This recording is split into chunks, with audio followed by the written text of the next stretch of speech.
welcome back to the David67 Celtic News YouTube channel. This video obviously going to be a post-match review of last night's rather awful performance and terrible result away from home at Kairat Almaty. Game that ended 0-0 after 90 minutes, 0-0 after 120 minutes, and Celtic lost 3-2 on penalties. And have to say, it was one of the most rotten games of football I've ever seen. Celtic, the players and the coaches and the manager are all rather clueless. They seem to have one plan of how to beat Kairat Almaty, and it completely failed, and there was no changes of tactics, changes of formation, no new ideas, just battering away with the same tactics. And for me, the bulk of the blame goes to the managers, the coaches, and to the players. And of course, had we bought in a few extra players, who knows, it may have changed the result.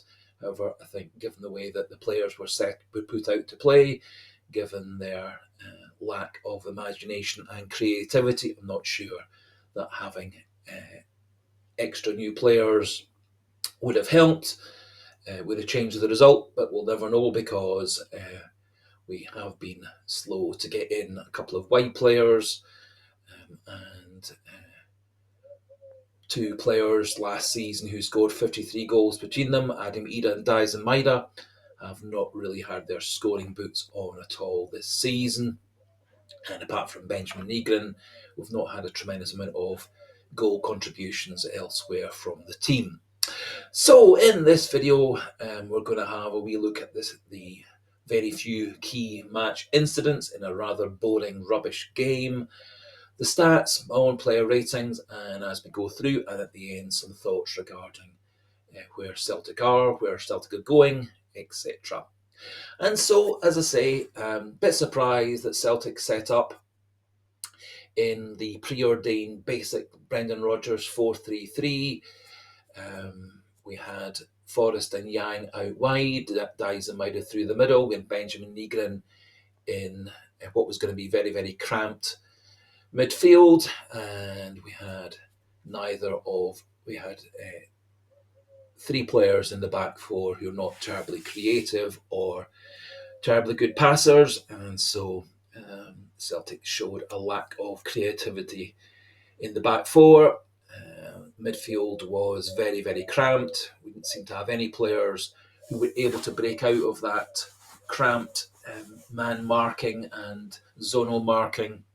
And the players up front didn't get very much in the way of service, and when they did, they failed really to break things down terribly often.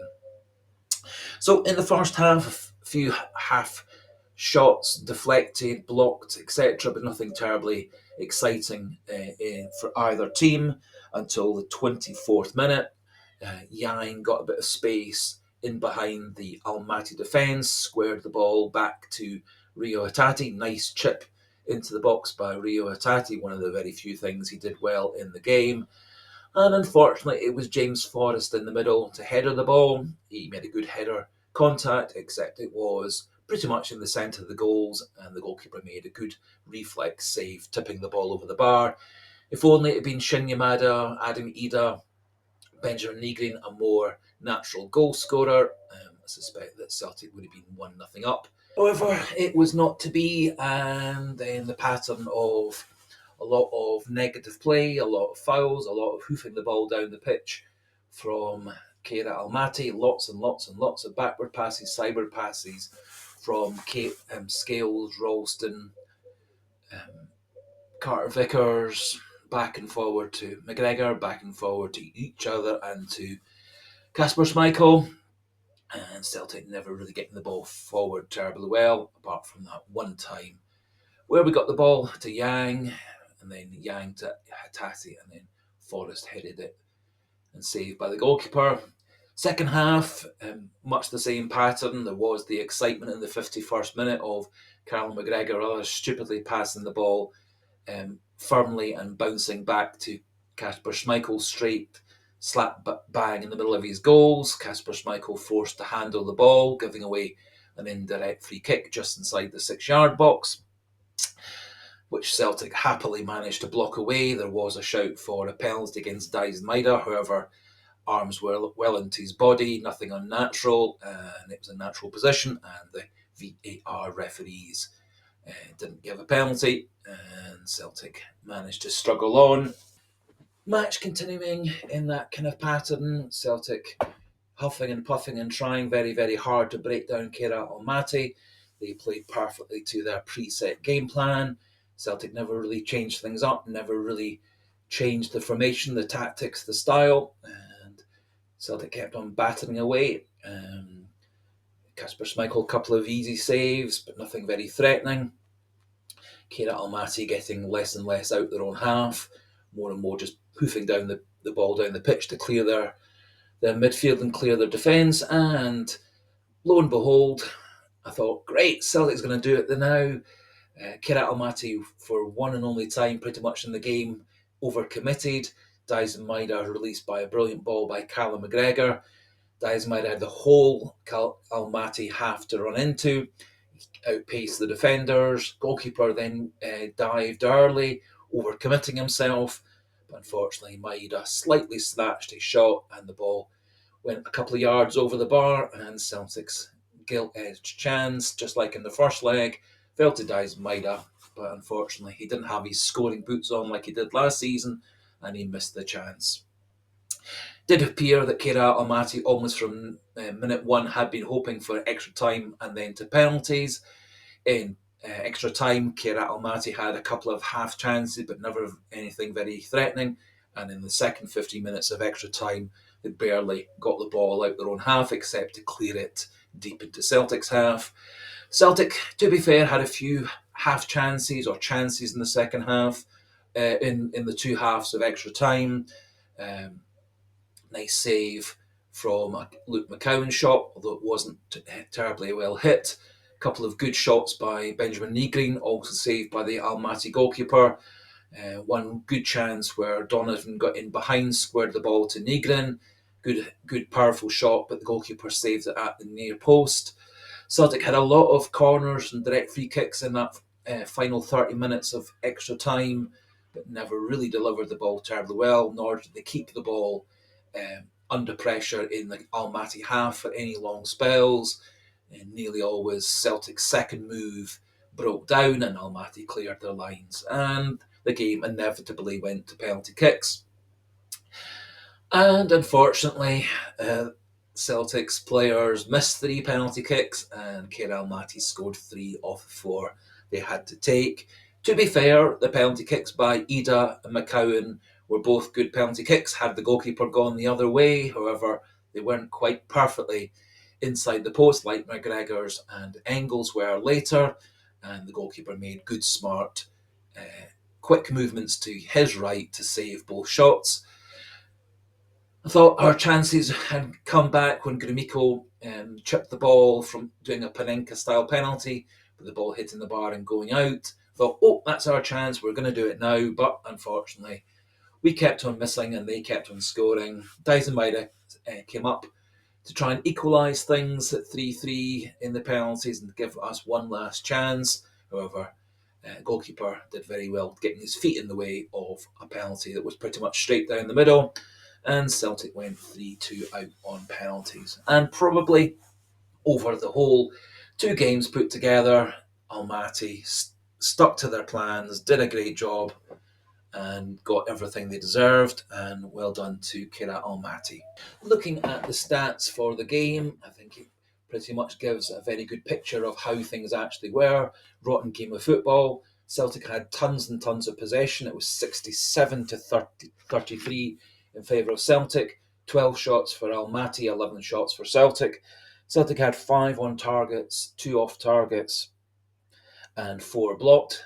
Kairat Almaty, 4 on target, 4 off target, and 4 blocked. Kasper Schmeichel, 3 saves. Their goalkeeper, 5 saves. Corners were 7-5 for Celtic.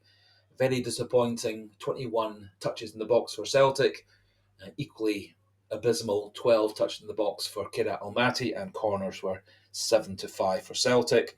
Both teams had 6 shots from outside the box, which shows how well Celtic defended, and also showed how well Kairat Almaty defended, and unfortunately none of those shots from outside the box were accurate enough or powerful enough, or took a deflection that would have given Celtic a bit of luck on the night. So it shows Celtic had tons of possession, didn't get the ball into the box nearly enough, didn't show enough creativity, pace, invention, different ideas, different ways of breaking them down. Didn't draw Almaty out of the defence. There were lots of different things that Celtic could have looked to do, given the way that Almaty were attacking. So they could easily have gone for three at the back, played wing backs, got three in midfield, put two up front. They could easily have gone with Ida and Yamada as a 1-2, or Ida and Negrin as a 1-2 up front. They could have looked at different ways, but they didn't. They just stuck to their basic 4-3-3, and all the substitutions Brendan Rodgers did were basically just like for like, without changing the tactics, changing the formation, changing the ways of Celtic were trying to break them down. Another interesting stat I found was passing stats for Celtic: 720 passes for Celtic, of which 110 were backwards, 371 were lateral sideways passes, and just 239 passes going forward. So you can see from those stats, an awful lot of Celtic's passes were backwards and sidewards, never very quickly from one way side to the other. Very little invention, very little creativity, and so many were just sideways passes from Carter Vickers to Scales, back to Carter Vickers, to Ralston, to Carter Vickers, to Scales. A few passes to McGregor, who then passed back to midfielder, who was never given much space to operate in midfield, and so McGregor really wasn't able to open up the Almaty defence. The Almaty midfielders, defenders, forwards all did an absolutely brilliant job sticking to their plans. And Celtic's lack of forward passes, lack of invention and creativity kicked them and came back to bite them. Moving on to my player ratings, I've given 6.5 for Kasper Schmeichel. He made a couple of pretty easy saves. He did do his best to get Celtic on the move quickly with quick throwouts, by kicks, kickouts, etc. He did basically a fine job for Celtic, so 6.5 for him. Given 5.5 for Carter Vickers, Ralston, and Liam Scales. They all defended just fine. However, their creativity, their ability to get the ball forward or from side to side quickly were all disappointing.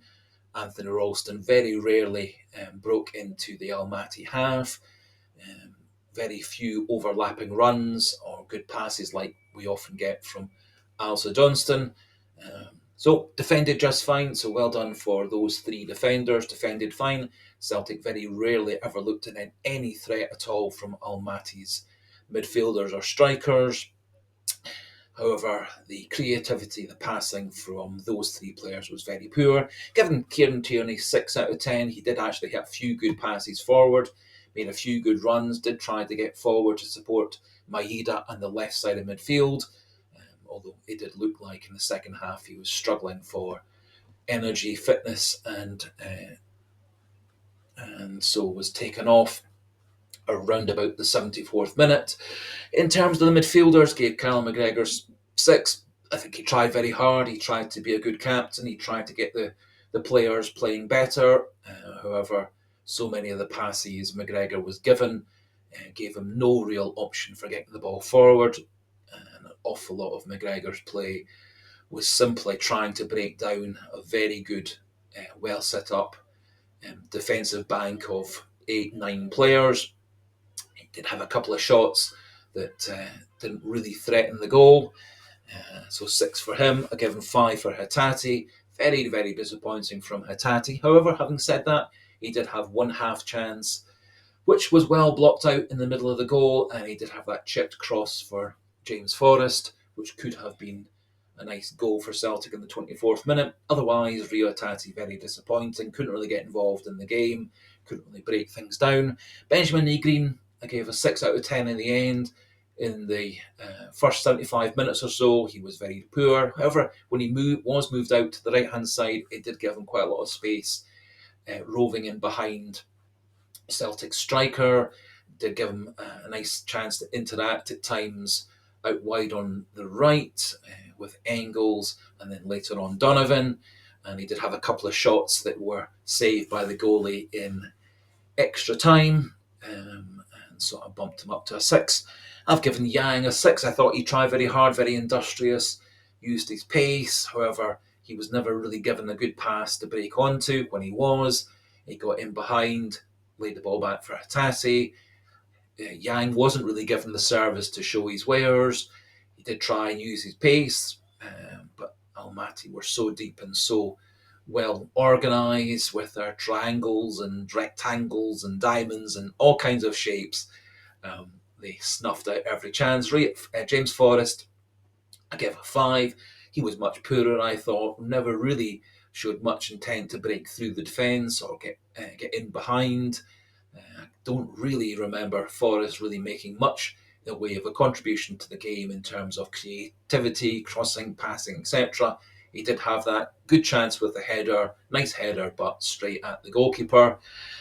So 5 for him. Dyson might have given a 5 to as well. Didn't really work for him through the middle. Worked a wee bit better when he was out wide on the left. But really wasn't vintage Dyson Maida. A couple of times he got in behind that time where he really should have scored on the 85th minute, and then deep in the second period of extra time. A nice pass by McGregor, but he couldn't quite get the ball under control, and 5 for him. In terms of the subs, I've given Engels and Ida both 5. Very disappointed with Engels' delivery from corners and from free kicks. Celtic did look a wee bit better organised and more attacking when Engels came on. That probably was because Almaty were getting a bit tired. And Engels did have one shot at goal that was miles over. Ida tried his hardest, but he was never really given any service in the box, and so not terribly surprising that he didn't really have any goal-scoring chances, because we didn't give him any goal-scoring chances. Gave 6.5 for both Dane Murray and Colby Donovan. I thought they were a breath of fresh air. Murray defended well, but also his passing. Several times he had nice, strong, firm, quick passes through Almaty's midfield to give a chance to the forward players. He more quickly got the ball out wide. Colby Donovan, Alistair Johnson clone, got forward on a regular basis, hit the byline a few times, and it was him that set up Negrin for probably the best chance of extra time. So 6.5 for him. Luke McCowan, I gave a 5 to. He did have one shot on goal. It was pretty easily saved by the Almaty goalkeeper. Otherwise, didn't do terribly much. Got fouled a couple of times, but Celtic wasted the free kicks, and he didn't really add very much to Celtic's attack or creation when he did come on in extra time. So that just about finishes my analysis of the game. So in terms of a post-mortem or autopsy of the game, I think the blame lies very largely with the players and with the coaching staff and with Brendan Rodgers. Players played very poorly for the second time in a row. I think a lot of them were nervous, tense, didn't really play with any freedom or creativity. Similarly, Rodgers' tactics, very boring, very preset, no variety, no changes of personnel, except it was like for like replacements. Murray's good, firm passing was useful. Donovan's ability to get deep in behind on the right was useful. And that did, I think that was more their play rather than anything Rodgers did.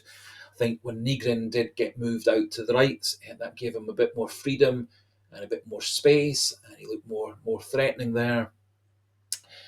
However, Celtic never really got the ball much into the box, never really gave themselves terribly many good chances. Forrest could have maybe got a better header, could have scored. Dijsselmeyer definitely should have scored in the 85th minute. Maybe Negrin, a bit more power, a bit more height to the shot. Late in extra time, maybe that would have gone in the top corner. But otherwise, Celtic didn't really create very much. So, yes, if we'd got an extra 2 or 3 players in, maybe that would have made all the difference. Maybe if Kenan Dalglish was up front, maybe if Jimmy McGrory was up front, maybe if Jimmy Johnson and Bobby Lennox were out wide, maybe if Shunsuke Nakamura had been in the team, maybe all these things. But we had 9 current internationals starting the game for us: Schmeichel, Ralston, Carter Vickers, Scales, Tierney, Hatate, Negrin, Maida, and Yang. We had one player who still would be playing international football in Callum McGregor starting the game. James Forrest, who was in the Scotland squad for a year or so, a couple of years ago. We brought on Ida and Engels, both current internationals. We brought on a couple of under 21, under 19, under 17 internationals from Scotland, Donovan and Murray. So we had lots of quality players on the pitch at the start. We had some quality players to bring on, just they weren't really playing at their best. Last season we had Ida and Maida, who scored 53 goals between them. This season they have really been struggling with their goal scoring form. I think the Maida of last season would have scored that goal in injury time in the first leg. He would have scored that goal in the 85th minute. However, it wasn't last season's Dyson Maida, it was the Dyson Maida that's been frustrating us off and on ever since he joined. Yes, so some of the blame goes to the board. Maybe they could have brought some more players in. Maybe we don't really know whether they have been trying very, very hard and players have been saying they wouldn't join Celtic until Celtic were into the Champions League. Who knows? Celtic had lots of great players to put on the pitch. They just didn't perform. They weren't well set up by Rodgers. They weren't full of fire and determination, and nor were they given any different plans and tactics, nor did they make any up on the pitch themselves. And so they pretty much got what they deserve. Now, would love to see what you feel yourselves in terms of your own opinions, so do pop those into the comment section. Please keep things pleasant, polite, respectful, clean language, etc., so we can have a nice chat and debate. And I am always open to everybody's opinions. And I know for a fact that a lot of people don't share my opinions, which is fine, because that's all part of the fun being a Celtic fan and a football fan.